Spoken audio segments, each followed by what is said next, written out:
سلام دوستان، به کانال یوتیوب من خوش اومدید. من سبا هستم از کشور رومانی، اما الان توی ونیزیم.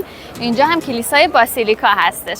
خواستم که این ویدیو یکم متفاوت باشه، اما امروز در مورد هزینه‌های زندگی توی رومانی میخوام باهاتون صحبت بکنم. از اجاره خونه گرفته خورد و خوراک، همه چی رو میخوام تو این ویدیو توضیح بدم. البته یه قسمتش هم شاید در مورد مسافرت باشه که هزینه‌های مسافرت به چه شکلیه. هزینه‌های زندگی که برای همه پردغدغه هستش، یکیش اجاره خونه هستش. اگر بخواین اجاره خونه مثلا یه استودیو بگیرین که یه اتاقه، یه تخت 2 نفری میذارن، وقتی که وارد میشین یه سمتش مثلا آشپزخونه است، یه سمتش همون دستشوییه و همه امکاناتو داره و فقط برای 1 نفر هستش. ماهی 250 یورو تا 300 یورو در نظر بگیرین. البته مونده به منطقه‌ای که انتخاب میکنین، مونده به لاکچری بودن خونه، مونده به سال ساخت خونه. اما خب برای یه دانشجو و برای زندگی اولیه که میخواین شروع بکنین، این قیمت مثلا مناسبه، 250 تا 300 یورو.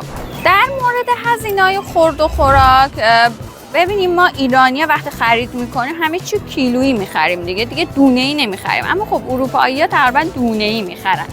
اما اگر بخوام مثلا ماهانه حساب کنم، برای 1 نفر 150 یورو در نظر بگیرین، چون ما مثلا 2 نفریم 300 یورو میشه. حالا ممکنه که 150 تا 200 یورو بشه. اینم یه نمای دیگه از کلیسای باسیلیکا. البته الان داریم میریم سمت یه ساختمون دیگه.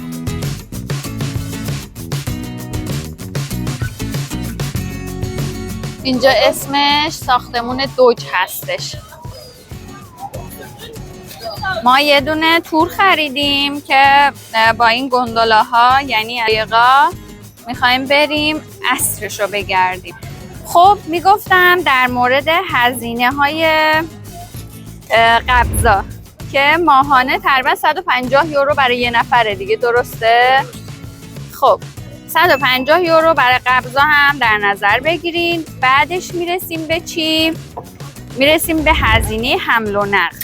ببینید هزینه حمل و نقل یکم متفاوته، چون که بعضیا میان اینجا ماشین میگیرن، واقعا هم به صرف است ماشین. چون اوایل که ما ماشین نداشتیم خیلی پول تاکسی میدادیم. البته حالا مونده به شرایط خودتون.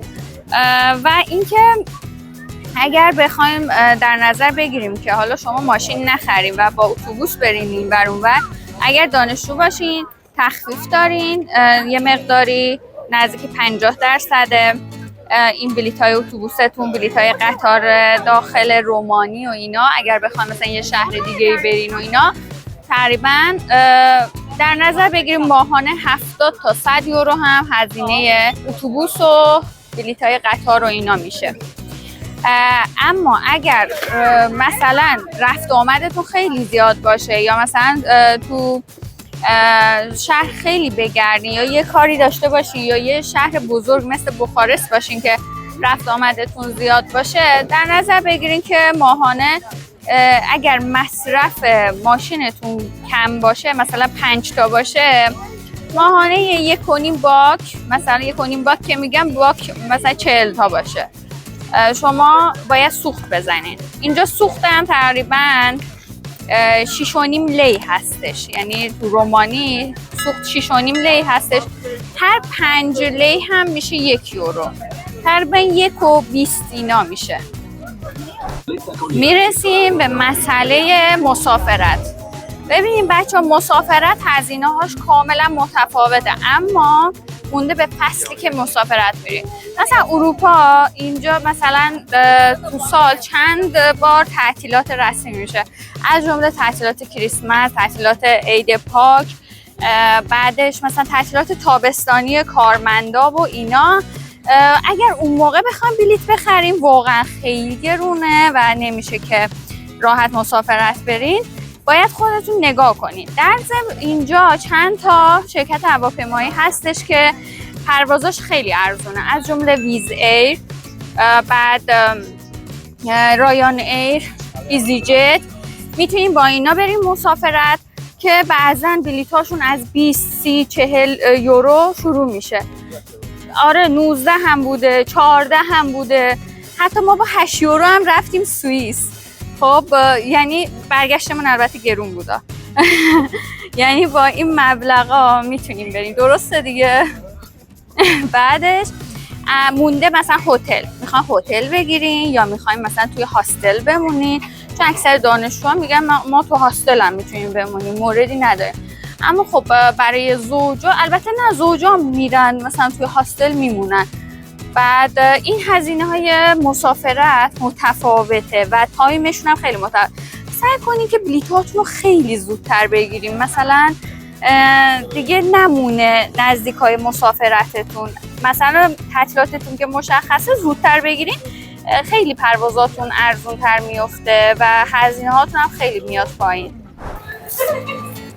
از بابت خورد و خوراک کشور به کشور فرق میکنه، اما خب زیاد با هم متفاوت نیستن.